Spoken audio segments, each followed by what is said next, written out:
Welcome to Alchemical Science. I'm Jordan, a self-taught farmer, electrical engineer, and physicist who conducts open source research in the areas of unified field theory, soil science, plant biology, radiant energy, neuroscience, and the energy systems of the human body. I'm also a practicing alchemist, and so I try to employ a research methodology that's informed and directed by the hypothesis that there's a universal pattern that can be observed in all aspects of the natural world. We just need to look for it.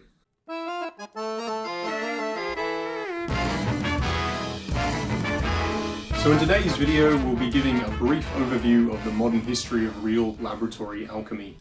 And I'm going to be mainly reading from my notes in this video, so excuse the lack of eye contact with the camera. There's a bit to remember. So there's already a number of videos and websites devoted to alchemical history from Greek and Egyptian times up until around the 17th century, when it was still prominent in the Western world. In this video, I'm going to instead focus on more recent alchemists from the 19th century up until about now. Although the word alchemist is used to describe many different things now, for example, Carl Jung could be considered an alchemist, and his work was primarily about mental alchemy, this video is going to focus more on genuine, practical laboratory alchemists.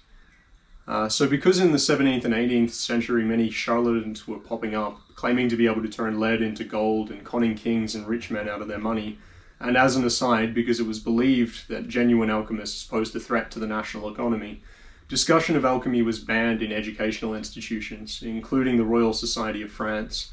Alchemy disappeared from the public realm for some time, although the alchemists themselves kept working in secret.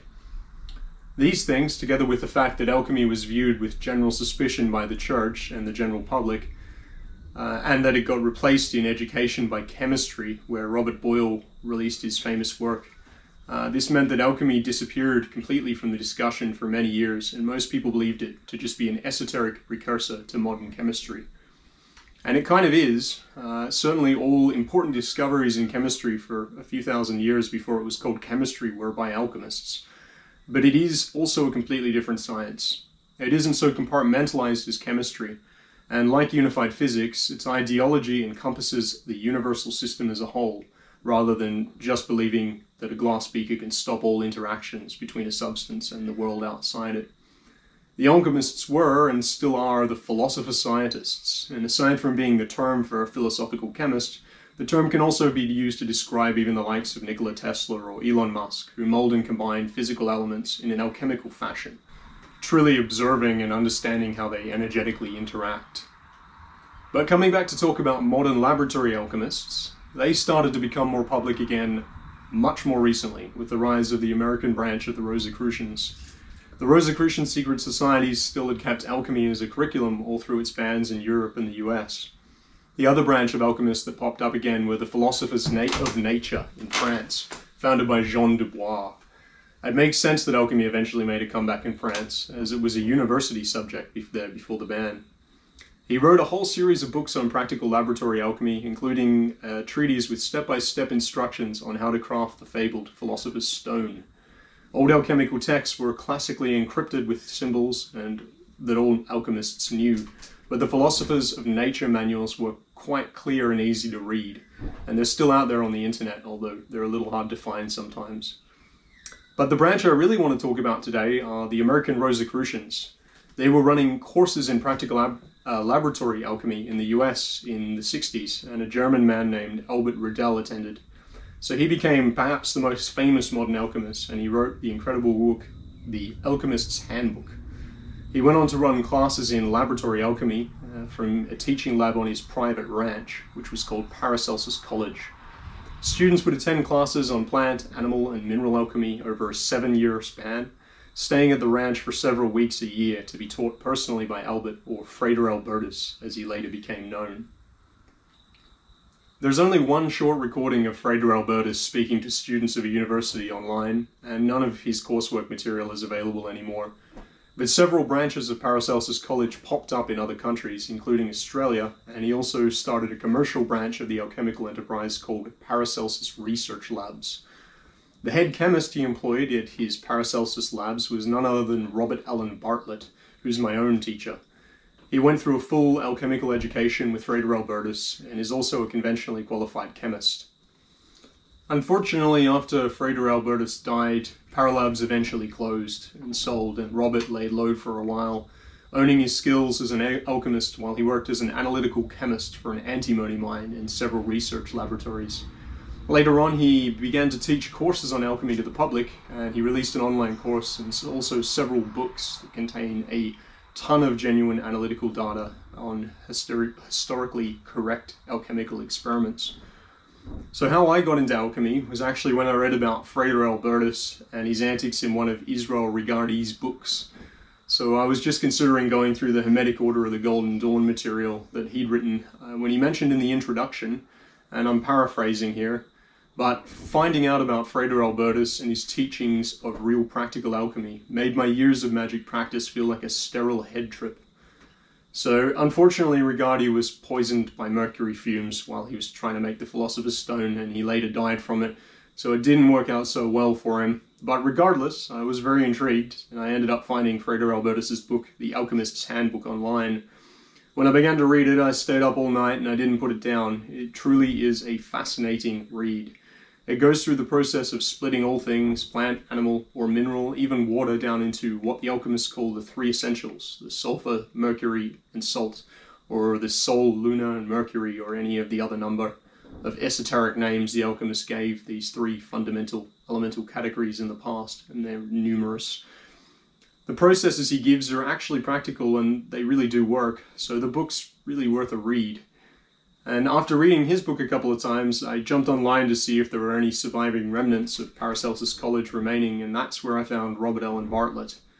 So I read his first book, Real Alchemy, in about a day as well, and then read it again straight away, and I immediately ordered his other two books here online afterwards and signed up to his online course as well. And for those actually interested in practical laboratory alchemy as a science, you really don't need to go further than Robert's books and classes. I've spent a year studying them and beginning the experiments of the plant works myself, and I found the results to be very interesting so far. And I'm not affiliated with Robert in any way. I'm just a guy who read his books and think they're really fantastic. Some may doubt the claims about mineral alchemy from the Alchemists and the Philosopher's Stone, but from my initial research, they do appear to be true, or at least have some historical proof or relevance. It's only presented in a much more cryptic way than modern science is usually presented, because the science of the past really wasn't the same, and they didn't use the same words, and things were heavily suppressed at times as well. So Robert's Prima Alchemy lessons and the book Real Alchemy deal with separating any plant product down into its three essentials and then refining these elements to their quintessence to craft tinctures, got some here, and alchemical stones. He goes through all the steps of sourcing all of the actual laboratory equipment, like this little guy, and also making it yourself from just DIY stuff, so that's really handy. He also goes through the practical steps to replicate some of the old alchemical formulas from Paracelsus, Basil Valentine, Nicholas Flamel, and other famous alchemists. He talks about astrology as well, and how tinctures can be affected by the cycles of the moon and the positioning of the planets. It's up to the experimenter whether they listen to the astrological advice of the old alchemists, but in my own experience, and in light of my research into other topics like biodynamics and the moon's effects on plant growth, I find it's a crucial part of the science. He also briefly talks about the alchemical works on water, minerals, and metals, but these topics are explored more deeply in his two succeeding books, where The Crucible and the book on antimony, which I've got here. And also in his two online graduate classes, Secunda and Tertia Alchemy, which deal with the animal, water, and mineral works in alchemy. I really can't recommend Robert's work enough, and if you're interested in alchemy, you should start by purchasing the book Real Alchemy, right here. And also signing up to Robert's online class Prima Alchemy on his website, spagyricus.com. Again, I'm not affiliated with Robert in any way, just read his books, learned a lot from him, and thought I'd share about it. There's also an international alchemy guild, founded by the alchemist and author Dennis William Hawke, which I've got these books here, which is really good. The Alchemical Reference Guide, a bit of a thesaurus on old alchemical words. And he's written The Idiot's Guide to Alchemy as well, which is really good. And there's a ton of resources available on the International Alchemy Guild's website and some other practicing alchemists there. And then one more interesting alchemical researcher to check out is Adam McLean, who hosts some rare alchemical texts and runs some courses on understanding the symbolism in historical alchemical texts. So I'll provide links to all of those in the description. And that's all for today. Just a brief introduction to let you know that serious alchemists still exist and where you can find out more about them.